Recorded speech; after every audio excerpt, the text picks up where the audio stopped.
And to Libya, where rebels are taking and holding more territory, but there remains stiff resistance from loyalists of Muammar Gaddafi, who still eludes capture. We begin our coverage with a report from Alex Thompson of Independent Television News in Tripoli.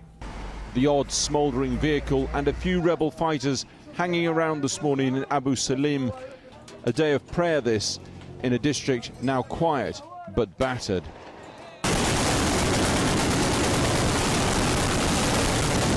Yesterday, the rebels said they'd take this place from Colonel Gaddafi's last loyalist snipers, and they did.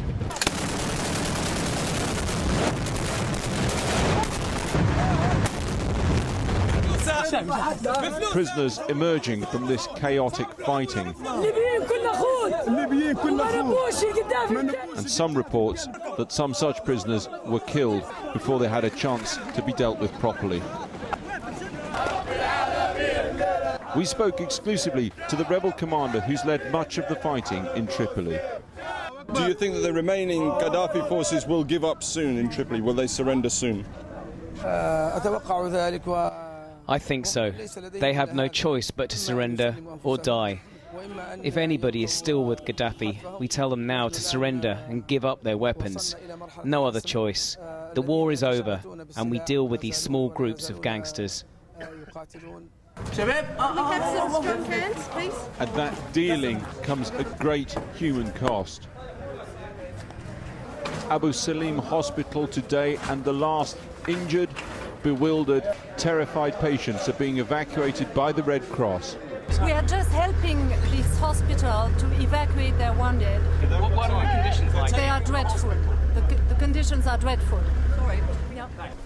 What we've seen here this morning is the Red Cross evacuation of the last few wounded people, leaving Abu Salim Hospital as one vast and chaotic mortuary. There are bodies everywhere, mostly men of fighting age, but I have seen 2 bodies of children, and I've counted at least 75 thus far. There is no doubt that the anti-Gaddafi rebels have prevailed at Abu Salim, but today in this awful place we saw at what cost. So what will the blowback of what we're seeing in Libya and in Syria be? And who could benefit? Those are the big questions that emerged that I want to bring up with Pepe Escobar. He joins us now from Asia Times. He is with us in Brazil. Thank you for being here. So first, I kind of want to start with Libya. I want to start with what we've seen in the last 24 hours. We see British Tornado jets firing cruise missiles at Gaddafi's compound in Sirte, even though the coalition said that it wouldn't assist the rebels in hunting Gaddafi down. Now the British Defense Minister defends this move. My question to you, is this a violation of the UN resolution that NATO is operating under? Well, the UN resolution has been violated for the past 5 months, in fact. But look, very important, breaking news for you guys. I just confirmed a few hours ago, in fact. Guess who is the de facto military commander of Tripoli as we speak? I'll give you a name. I'm gonna guess that it's gonna have something to do with the United States. No. No. His name is Abdul Hakim Balhaj, and he is an Al Qaeda asset. Wait, whoa. Back up. Okay, so let's. What are you saying here? What are you saying here? Break this down for me. Let's get the story straight. This is the guy who organized the Berbers in the southwest mountains, southwest of Tripoli, the offensive last Saturday. He was the military commander of this offensive. So he was working in connection with the guys who came from Misrata to the shores of Tripoli, NATO bombardment, the Qatari Special Forces, the British SAS, etc. But how did this guy show up in the western Berber mountains? So we have to backtrack to 9/11. He was trained in Afghanistan. He was an Al Qaeda asset, part of a very hardcore Salafist Islamist Libyan group called the Islamist Libyan Group, exactly, translating from the French, in fact. And he was tracked by the CIA after 9/11. He was friends with Zarqawi. He was captured in Malaysia in 2003. He was tortured in Bangkok, where I lived at the time, in one of those extraordinary rendition CIA prisons in Bangkok. He was sent back to the Libyans. He made a deal with Saif al-Islam in 2009. He was released, and now he's the military commander of Tripoli. You're Can you believe saying this story? he is the military commander for the Transitional Tripoli, National Council in Tripoli? Yes, yes, yes. So your correspondent in Tripoli could get this story in the next few hours herself, you know. Well, we will continue to follow the latest on that. But Pepe, if that is the case, and these are from, who are your sources? These are who? They are good. They are good. They are connected with jihadists, you know. So I had to get information from Pakistan, from, you know, Iraqi people, reconfirm it. And I can say almost for sure, with 95% certainty, this is the guy.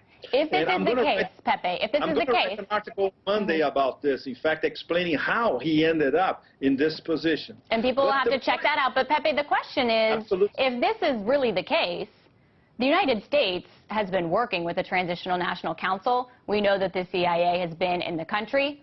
So they would have to know this, right? Of course they have to know it, but they've been working together from the start. Because, you know, south of Benghazi, in a place called Derna, this is a place that most Libyans that were part of the jihadi training camps in Afghanistan, they came from this part of Libya. That's why people in Tripoli, they look at Cyrenaica and they see a bunch of country bumpkins. And this is true. This is something that your correspondents in Libya can see by themselves as well. And they also see a bunch of Salafi jihadists. But from the beginning, when the whole February 17th movement was hijacked by the NATO powers, by the US, by military defectors from Tripoli, everybody was working together, including the Salafi jihadists. That's why we don't know what's going to happen next. And now you're saying they can become a guerrilla force as well. Right, and it sounds like you're saying they are taking the lead. But what's interesting is, I think what's interesting, we're seeing British planes that are bombing Sirte. These aren't, you know, U.S. drones, at least that we know of. What is the Obama administration distancing itself from these rebels? We've heard Secretary of State Clinton too say, "Hey guys," or what? I'm paraphrasing. Say, "Hey, watch with the revenge. Like, don't go out killing everybody now." And in fact, the Obama administration is extremely embarrassed because now even Reuters is running stories of massacres on both sides. And today, this was on the cover of the New York Times as well. Right. So this means... So do you think that the Obama administration is distancing itself from this entire conflict? Definitely. Now they're saying, look, this is a TNC war in conjunction with NATO.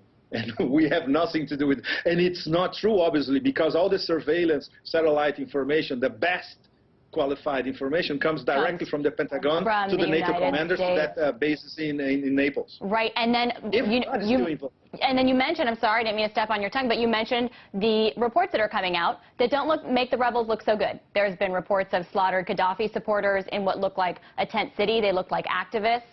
The mainstream media has characterized these rebels as liberators. Now these reports challenging that, how are the rebels going to preserve their image in the United States? Who are they going to look to?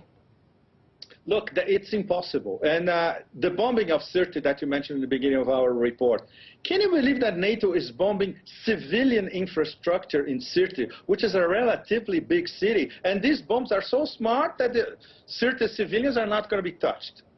Nobody can believe something like this. No one can believe something like that. We're almost out of time, but K Street lobbyists, they've been hired to represent the Transitional National Council. So that money that the Transitional National Council is looking to unfreeze of the Libyan assets and that could come back to Washington in the form of lobbying, right? Part of it is going to Peyton Buck. So I'm going to launch a war today, Lauren. So, and tomorrow I'm gonna get a bunch of rebels somewhere, maybe in Burma, for instance, Myanmar. And tomorrow, my war is going to be on the front page of every media in the United States as legitimate. Right. It's very easy. You got to have the dough, though. They're getting it, though, it looks like. I saw $50,000 a month for one lobbyist was the cap. It's going to be much more. All right. Well, Pepe, thank you for being on the show. Thank you for the news that you broke here. And we'll look for your report on Monday and hopefully get to talk to you about Syria soon. That was Asia Times correspondent Pepe Escobar. To Libya now. You know, say what you will about Muammar Gaddafi. He is still on the loose, by the way. But during his decades in power, Gaddafi kept the lid on his country's Islamic extremists. How? Easy. Islamic radicals were thrown in prison. Well, remember this from Wednesday? Anti-Gaddafi rebels freed a prison in Tripoli. Today, CNN has learned that among those liberated, inmates are hundreds of men who are believed to be supporters of Al Qaeda. They're now on the loose. The man who uncovered this story is CNN terrorism analyst Paul Cruikshank. He has been to that prison in the past. Joins us live from London. Paul, give us details on just who is now free in Libya. Well, what we're hearing, Drew, is that up to 600 prisoners from this prison are believed to be pro-Al Qaeda militants, people who were imprisoned there by Gaddafi, who've been there for several years, people who were imprisoned at the height of the Iraqi insurgency.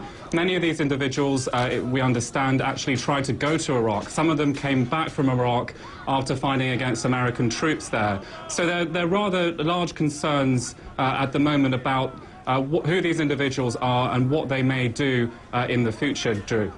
Is there any information on the personal strength of these people? Are these actual potential political leaders being released, or are these just fighters that Gaddafi threw in prison to get rid of?